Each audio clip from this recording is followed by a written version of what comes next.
예, 사랑하는 우리 어, 포항 평화교회 성도 여러분, 잘 지내셨습니까? 오늘은 제가 한번 또 이렇게 안경을 쓰고 말씀을 이렇게 한번 전하려고 하는데 별로 그렇게 좋은 것 같진 않습니다.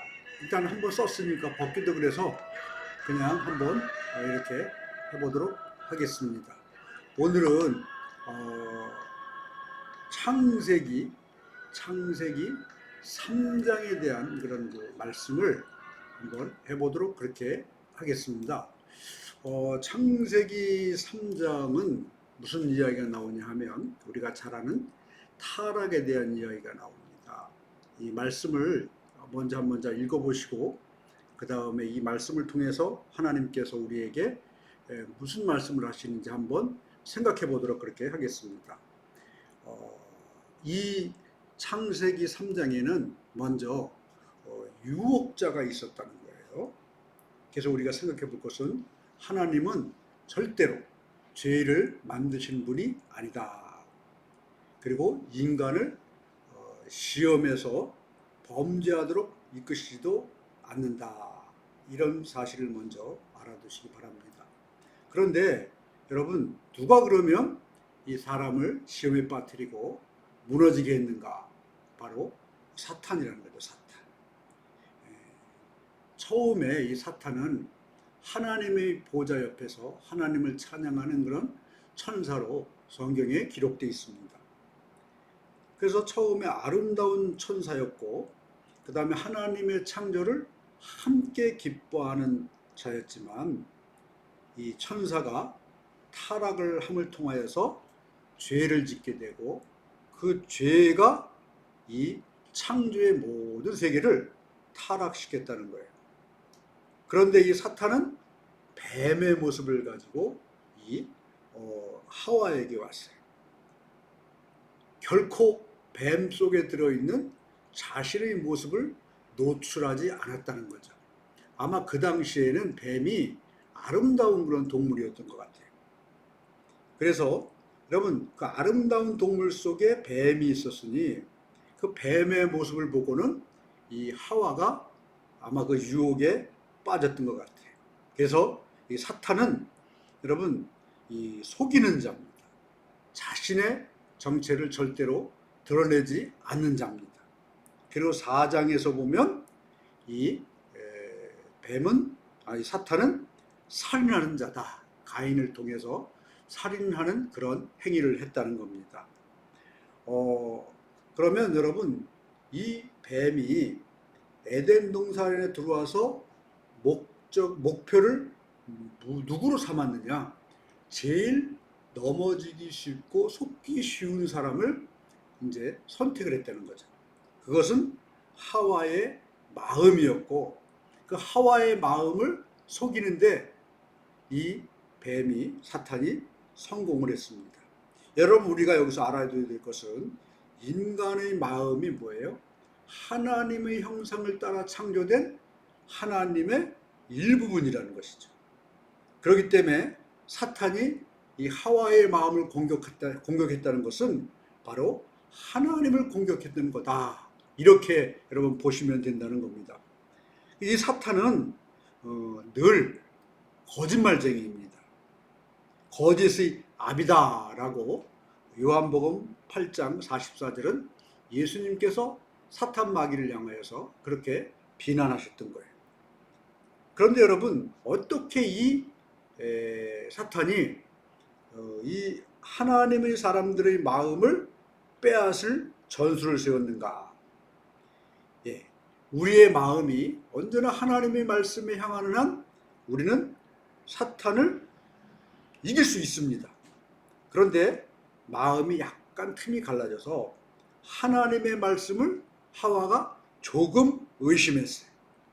그러니까 그 조금 의심한 그 통로를 통해서 사탄 마귀가 거짓말을 거기다가 쏟아부었고, 그게 이제 통했다는 거죠. 사탄은 하나님의 말씀에 뭐라 그랬어요? 의심을 일으켰어요. 그리고 하나님의 말씀을 부인했어요. 그리고 자기의 거짓말로 이 사탄은 하와의 마음을 속이고 침투했다는 거죠. 그래서 사탄은 하나님이 선하지 않을 수도 있다. 자기들 하나님이 같이 되려는 것을 하나님이 두려워한다 라는 마음을 심어주게 되었다는 거죠. 그래서 사탄은 하나님이 저들에게 먹을 수 있음에도 불구하고 선악과를 먹지 못하게 막고 계신다. 이렇게 여러분 오해하게 만들었다는 거예요. 우리가 이 시간 하나님의 선하심을 의심하고 하나님의 사랑에 의문을 일으킬 때 우리는 사탄의 손에 놀림을 당하고 있는 것이에요. 그래서 사탄은 너희들이 저 선악과를 따먹으면 하나님과 같이 되어 라는 말을 했어요.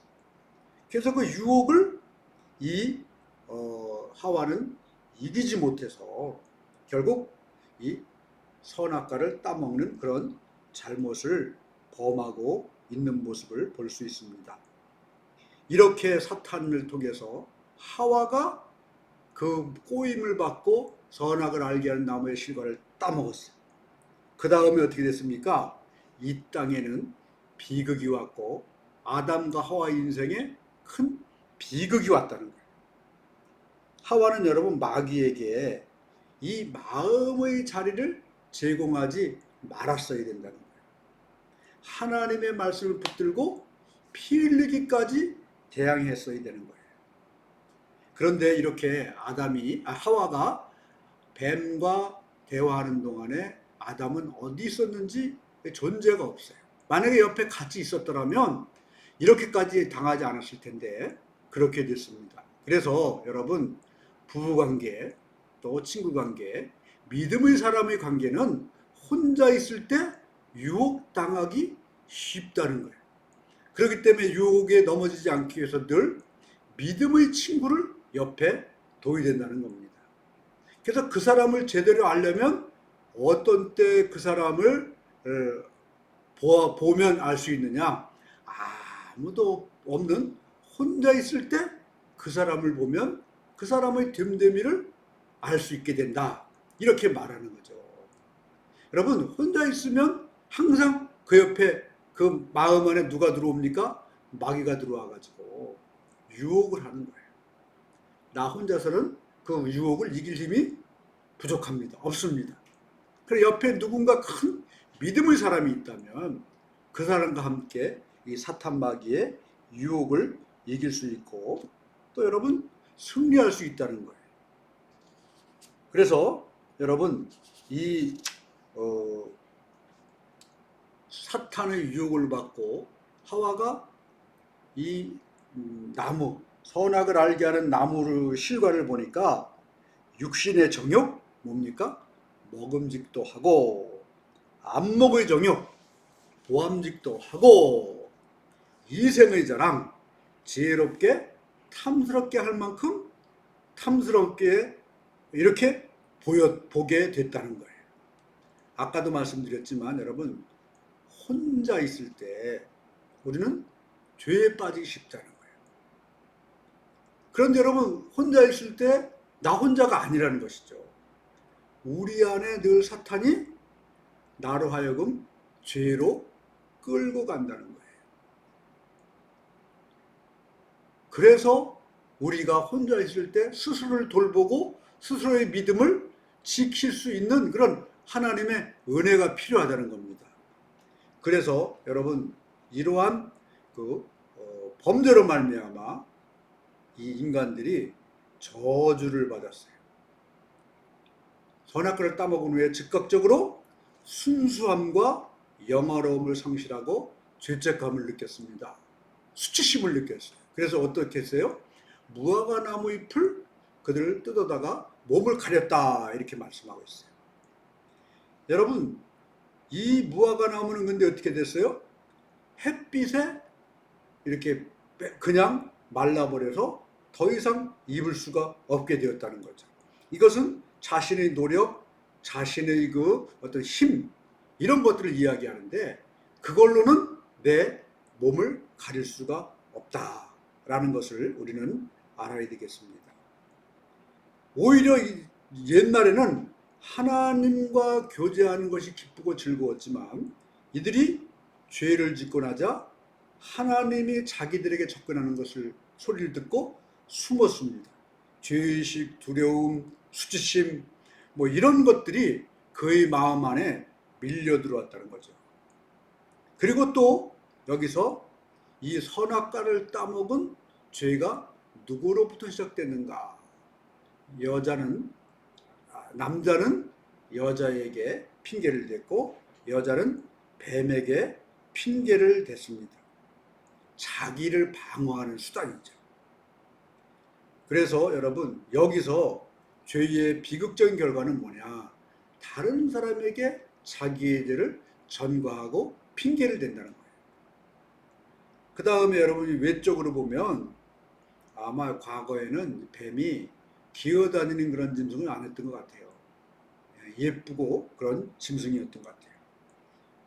그런데 여기 성경을 보면 뱀이 가장 간교하더라 이런 말씀이 있는데 여기서 간교한 것은 나쁜 의미만 있는 것이 아니라 총명한 존재다, 영화로운 존재다, 뭐 이런 의미도 있다는 겁니다. 그러니까 이 뱀을 가장한 사탄의 유혹에 이 하와와 아담이 넘어갈 수밖에 없다는 것이죠. 그래서 여러분 이렇게 저주를 받게 됐는데 남자에게 내려진 심판은 일을 하는 거예요. 엉겅퀴가 나게 땅에 만들고 그것을 다 이렇게 일을 하고 수고해야만 땀이 나야만 이들이 먹고 살 수 있게끔 했다는 거예요.